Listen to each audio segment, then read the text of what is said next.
Across rainforests, deserts, volcanic shores, and flooded rivers, reptiles have evolved into forms that barely seem real.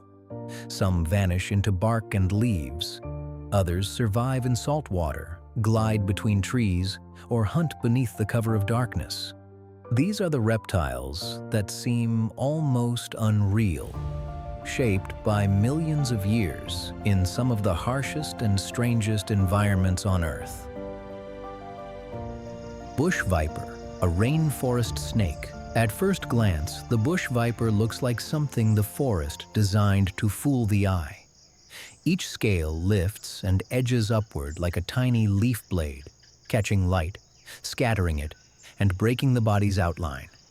The effect is more than beautiful. It's practical camouflage.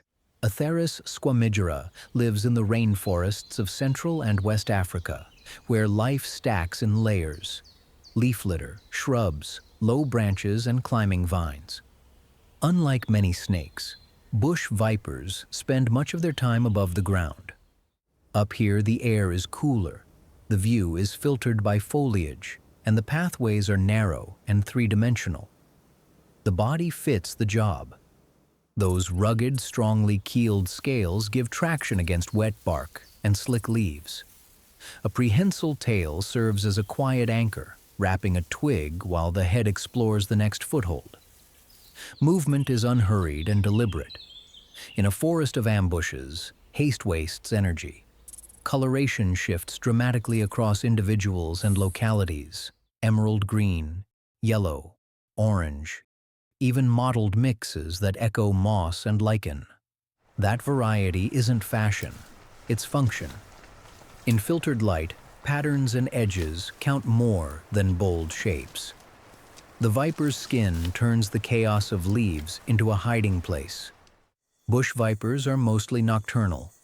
With night comes a cooler canopy and a surge of small animals on the move. Their pupils are vertical and sensitive.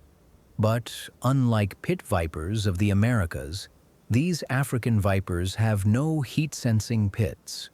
They rely on careful vision and chemical cues, the steady rhythm of tongue flicks sampling tiny molecules from the air and leaf surfaces. Hunting is an exercise in patience. The snake waits along a narrow corridor where small lives pass, a branch leading to a fruiting shrub, a vine crossing above a damp path. When opportunity comes close, the strike is swift and precise. The venom is tailored for small vertebrates, disrupting blood and damaging tissue, so a captured frog, lizard, or small rodent is subdued quickly. A nestling bird, if found within reach, is also on the menu.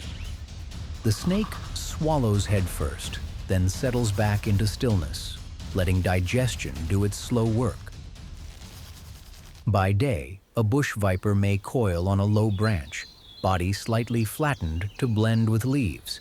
If discovered, it often trusts camouflage first. If pressed, it can inflate slightly and make short, forceful strikes. For people, a bite is medically important, but encounters are rare. This animal prefers quiet and distance over confrontation. These snakes give birth to live young rather than laying eggs. The timing often tracks seasonal rains, when prey is plentiful and humidity is forgiving. Newborns are miniature versions of the adult, already armed with the same textured scales, a ready grip of the tail, and the instinct to climb and hide. In the rainforest's economy, the bush viper is both hunter and hunted. It helps keep populations of small animals in balance, and in turn, may be taken by larger snakes or birds that patrol the trees. Its presence signals a layered, living forest where structure and shade create niches for specialists. Perhaps the most striking thing is how unreal it looks, yet how grounded each detail is in survival. The leaf-like scales, the colors that seem hand-painted, the patience that turns a branch into a blind. Nothing here is for show. It all pays rent in a world of margins. And if this serpent already challenges your idea of what a reptile can look like, the next one bends that idea even further, in its own strange way. Meet the Gharial, Gavialis gangeticus, an ancient river specialist shaped by moving water. It lives where big rivers slow and spread, along sandy banks from northern India into Nepal and Bangladesh. At first glance, the animal looks improbable, a body built for water, and a snout so long and slender it seems drawn with a single stroke. That narrow rostrum is no ornament. It's a precision tool for catching fish. The slim profile slices through water with almost no resistance, while rows of fine, interlocking teeth create a living fish trap. When a shoal flashes past, the jaws sweep sideways with speed and very little splash. Prey is turned and swallowed head first, spines aligned, and the hunt ends in seconds. Along the snout and jaws sit tiny sensory pits that detect ripples, an extra sense for life in a turbid current. Eyes and nostrils ride high on the head, letting the animal breathe and watch while most of the body stays hidden. On land, it is awkward and low to the ground. In water, it's all economy and glide, tail doing most of the work. It's almost entirely a fish eater, and with those fine jaws, it poses little risk to people. Males develop a bulb at the tip of the snout, the gara, named after a clay pot. It's more than a look. The structure helps amplify buzzing calls and blows bubbles during the breeding season, signals that travel across broad channels. Females nest on high sandbanks as rivers drop, laying notably large eggs for their group, then guard the site. After hatching, youngsters often gather in nursery areas, hovering around a parent's presence like living driftwood. Gharials need deep channels, clean flow, and undisturbed banks, habitat that can vanish under dams, sand mining, and heavy netting. They're now critically endangered, surviving in fragmented stretches where conditions still resemble the old river. Yet, where sanctuaries protect banks and Head Start programs release young back into the wild, numbers have begun to edge upward. The species is a barometer of river health. If a gharial can thrive, so can the fish, the turtles, and the people who share the water.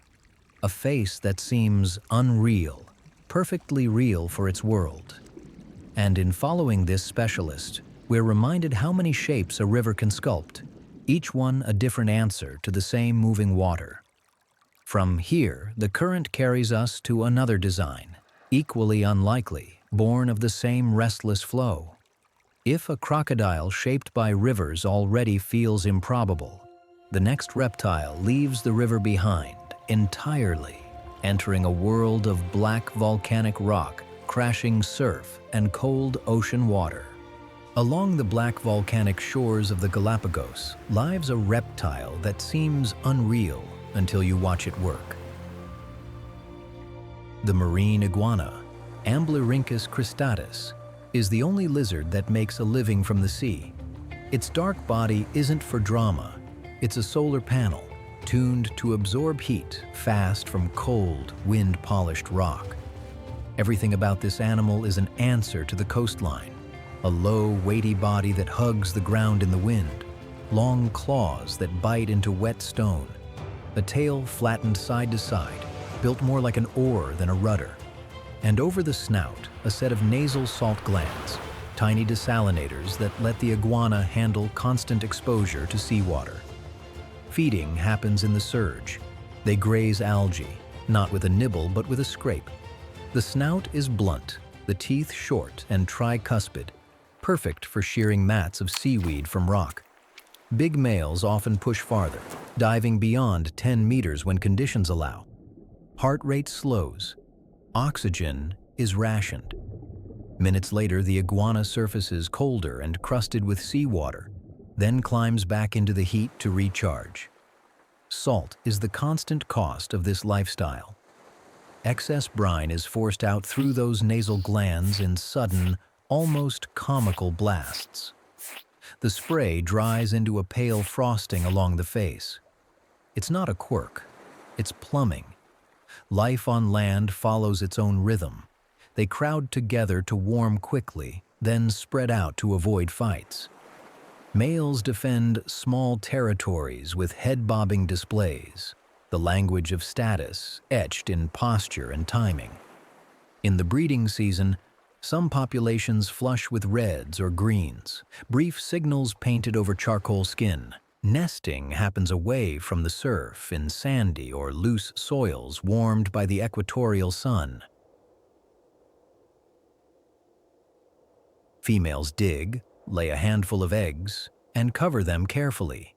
The young that emerge months later meet a gauntlet of hazards, native hunters from air and shore, and on some islands introduced predators that never belonged here.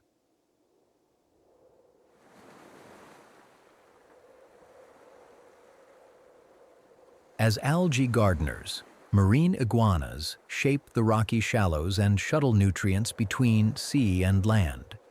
In lean years, especially during strong El Niño events, food thins and they shed weight, feed in riskier intertidal zones, and ride out the change with a slower, thriftier metabolism. Toughness, here, is patience. A lizard that learned the tide and bent its body to the surf. From this coastline specialist, we drift onward to another reptile remade by an equally unlikely world. In Madagascar's cool, rain-soaked highland forests lives a reptile that can look almost imagined, the Parson's chameleon, Caluma parsoni. Heavy-bodied, with a tall casque and a skin of fine pebbled granules, it wears blues and greens that seem borrowed from the forest itself. For a chameleon, size changes the rules. This is among the largest of its kind, and that bulk encourages a different pace of life.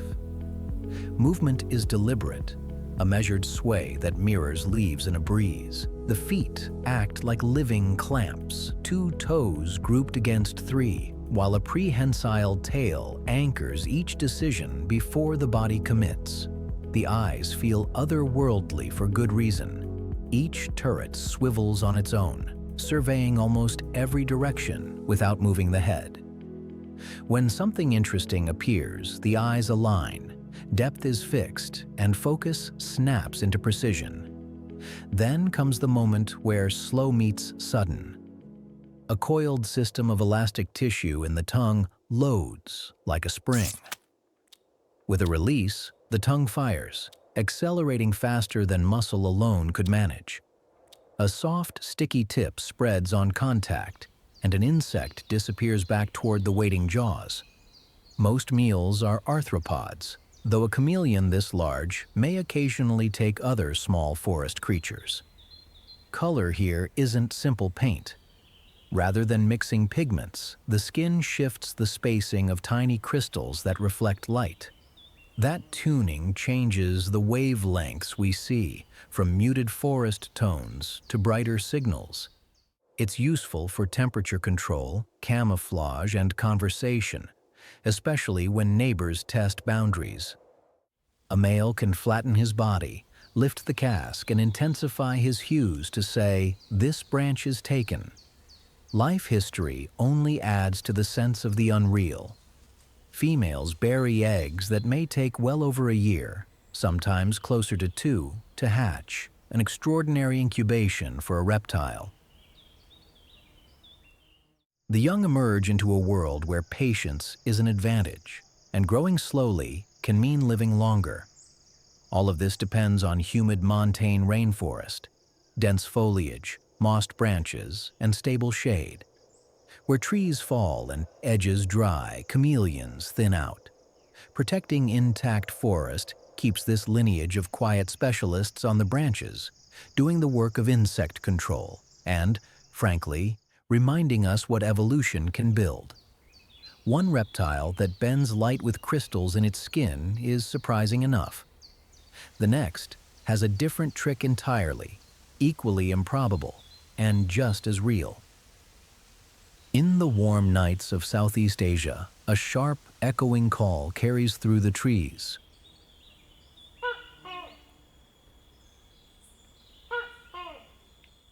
It's the namesake and signature of Tokay Gecko, the Tokay Gecko, a reptile so boldly patterned it can feel almost unreal. From rainforest trunks to village walls, it thrives wherever there are crevices to hide in and insects to hunt. That striking skin isn't decoration. The blue-gray ground color scattered with orange spots breaks up the gecko's outline against lichen, bark, and shadow. Up close, the head looks oversized, with a muscular jaw and large lidless eyes. Those eyes are tuned for night, with vertical pupils that narrow by day and open wide after dark, drawing in the faintest light. Like other geckos, it cleans the eye's clear scale with a quick sweep of the tongue. Its climbing ability borders on science fiction, but is rooted in physics. Each toe is covered with millions of microscopic hairs that branch into even finer tips. These tips sit so close to the surface that weak molecular attractions, the van der Waals forces, create grip on glass-smooth walls as well as rough bark. The gecko peels its toes off in a rolling motion to let go, making the system both powerful and reversible, and it even sheds dust as it walks, so the pads keep working in messy, real-world conditions. Tokays are nocturnal hunters. They sit, wait, and then strike with surprising speed, swallowing crickets, roaches, moths, and whatever else fits. Larger individuals will take small lizards and occasionally tiny rodents. In towns and plantations, they station themselves near lamps where insects gather, turning human light into a buffet. A single gecko can remove a remarkable number of pests over the course of a night.